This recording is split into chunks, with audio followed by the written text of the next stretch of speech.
Here we are back in Lone Elm Park, going after a cache out here that was hidden not too long ago. And there's a nice path that walks around the park, and we're going to just hop on that and see if we can't make our way around to the other side of the creek and find this cache. Here's the path, and there's the creek.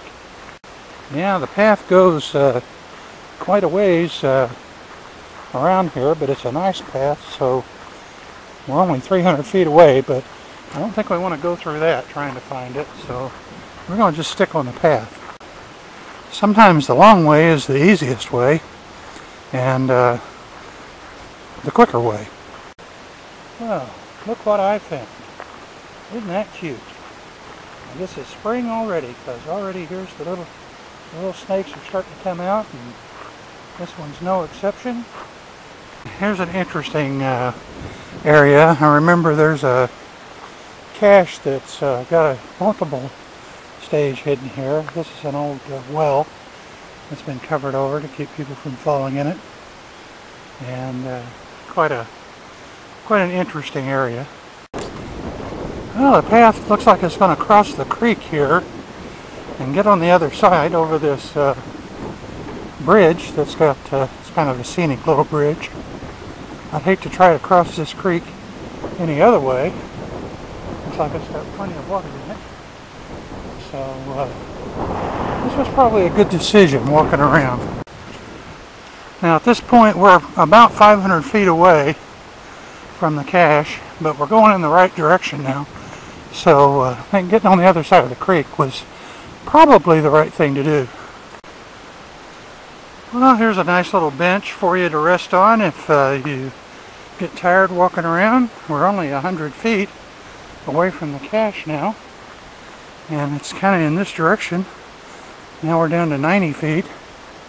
So I would imagine we're probably pretty close to where the thing's hidden, and looks like we may actually be on the correct side of the creek.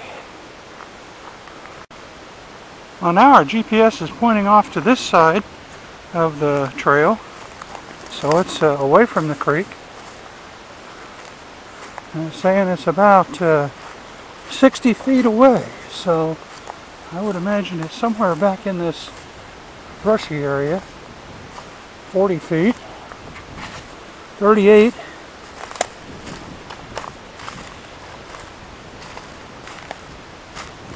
30. Keep our eye out for critters back in here. Nice warm day like this. We're only 24 feet away. And here we go. Looks like there's a big old tree back in here. Could be hidden around that. Not there. I think I see it. See that ammo can right there? Hidden next to this tree? There it is. Right there. Well, there's lots of interesting things in this cache. There's sunglasses and toys, and there's a little thank you token. Here's the logbook. And here's a really cool looking travel bug.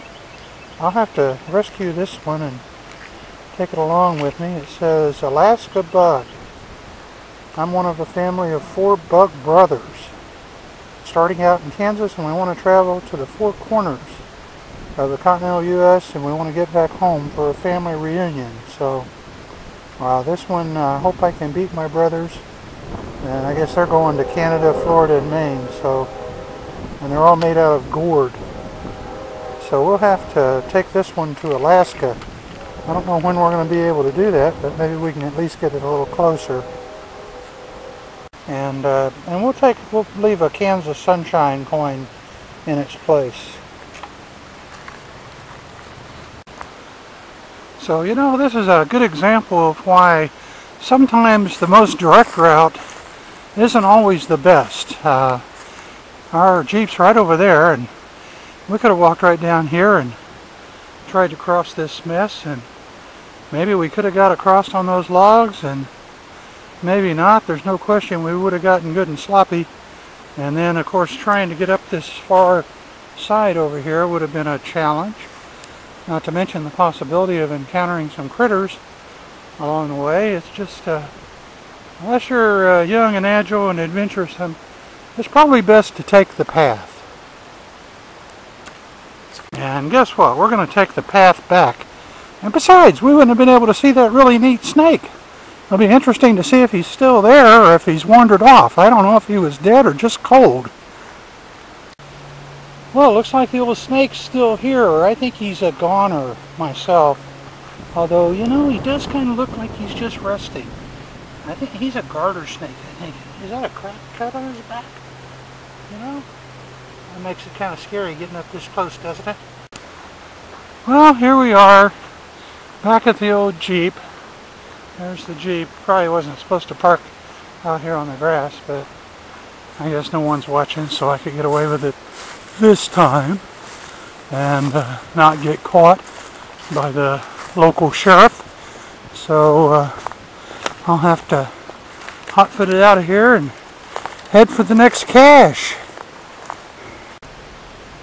Yeah, if you can see this, you can kind of see how roundabout we had to go to get to that cache by looking at the little breadcrumb trail on the GPS there that goes up and around the end of the creek and follows the trail.